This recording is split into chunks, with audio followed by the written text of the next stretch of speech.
How I got my first $50,000 lifetime value client for my very own home studio. And it wasn't even this studio. In fact, it was this studio. Hi, my name is Dave Soltura. I'm a voice actor born and raised in the Philippines. I started voice acting in 2012, and by 2016, I was doing this full-time. And hopefully these videos help you earn a full-time home-based voice acting income wherever you are in the world. Just a couple of disclaimers. I know there's a lot going on in the world right now, and that there's a global pandemic, and who is this guy talking about this big client that he got? That's exactly why I want to share this information. Voice acting has been a wonderful blessing for me and my family, and my hope is that it does the same for you too. Second disclaimer, LTV, lifetime value. No, I did not earn $50,000 overnight. That has been the total revenue generated from my 3-year relationship with this client so far. And it's not like it was a full-time 3 years.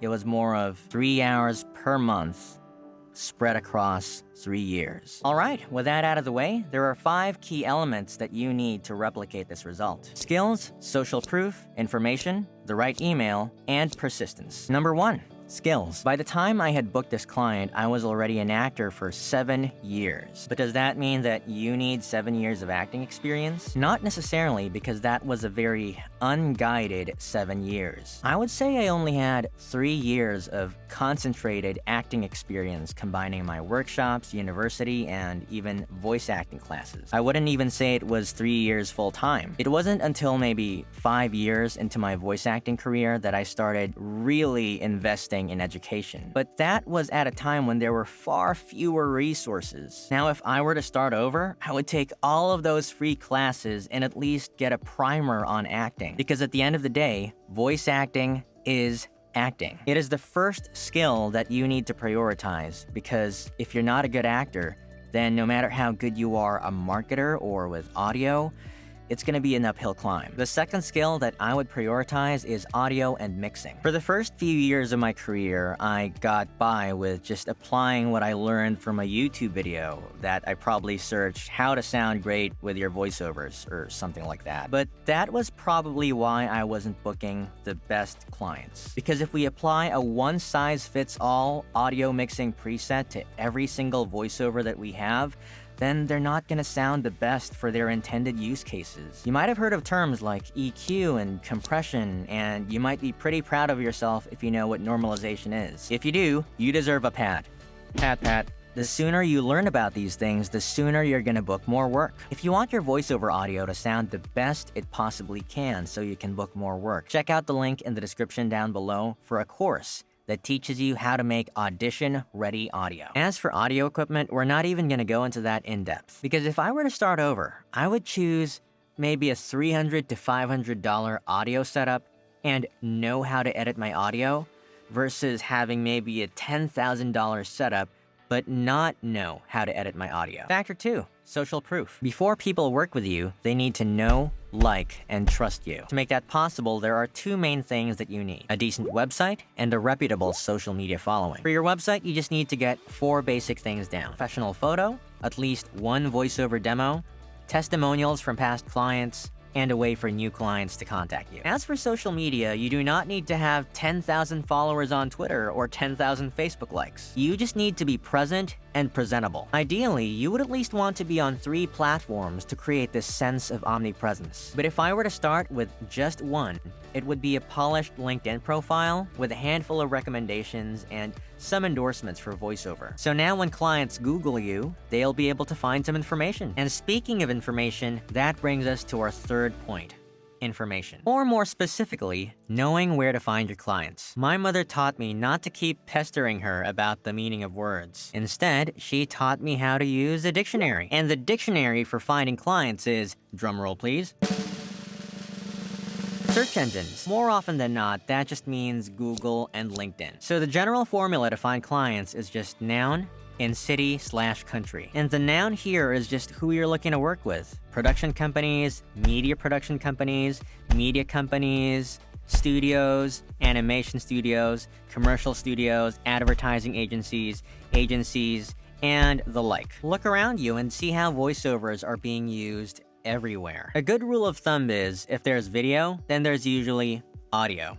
And where there's audio, there tends to be voiceover. If you want to find more work in Singapore, then type production companies in Singapore. You may even want to use business directories or look for clients on LinkedIn. Now, this is the part you probably don't want to hear, but I highly recommend having a list of at least 1,000 qualified business contacts. By qualified, I mean that list of 1,000 people would be the result of first having an initial list that's even bigger and trimming it down to include only the people that you are sure that you want to work with. Because there's a very good chance that not everyone from that initial list will be willing to pay $50,000 worth of voiceovers. So you want to make sure that the clients you're looking for have high production standards. Number 4. The right email. I just want to make it very clear, though, that there is no such thing as one magic email to rule them all.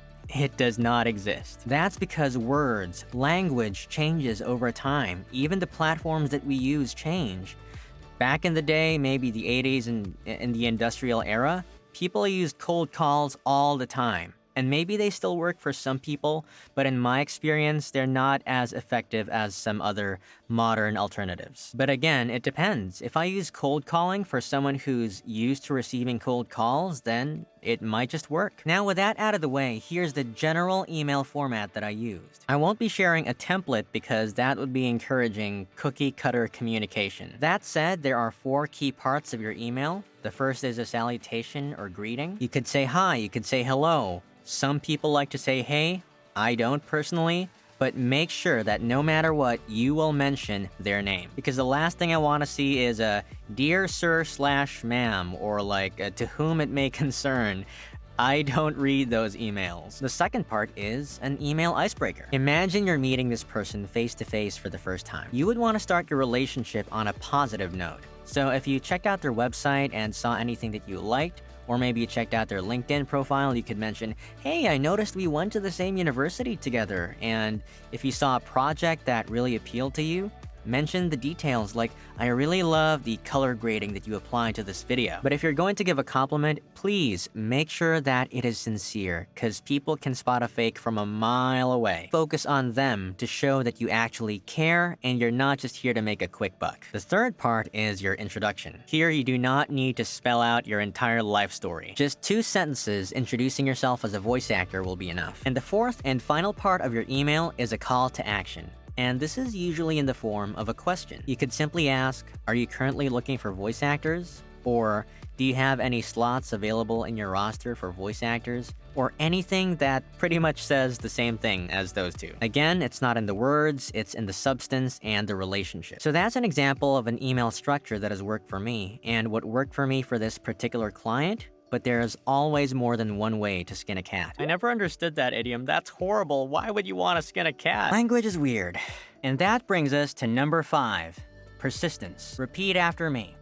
The fortune is in the follow-up. The odds of you booking long-term work with a client on your very first email are very slim. If you're only sending a first email to every client and not taking that further, then you're only spreading yourself wide, but you're not going deep into a relationship. So if you send an email and they don't reply to you within 7 days, then that's a very good time to follow up. And if you don't get them to respond there, you could try a second, third, fourth, even fifth follow-up. I have some clients who I only got to work with after an entire year of following up. But plot twist, this client I'm referring to, I never had to do a follow-up. In fact, the email that we sent had very awkward phrasing, and it still worked. But Dave, I don't have time to send emails to all these people. I can relate, and I totally get it. In fact, if you're a voice actor, then voice acting is your highest paid skill, so you should be voice acting as much as you can, if that's the lifestyle that you want. That's why I delegated cold emailing to a friend who watched a 2-hour course, which I'll leave in the description down below. If you're on a tight budget but have maybe a bit more spare time, then just going through all these steps will give you a very good chance of landing a high-quality client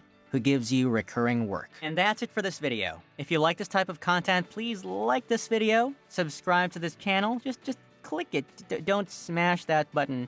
And if you want to ding that notification bell, that would be fantastic. Stay safe and God bless you.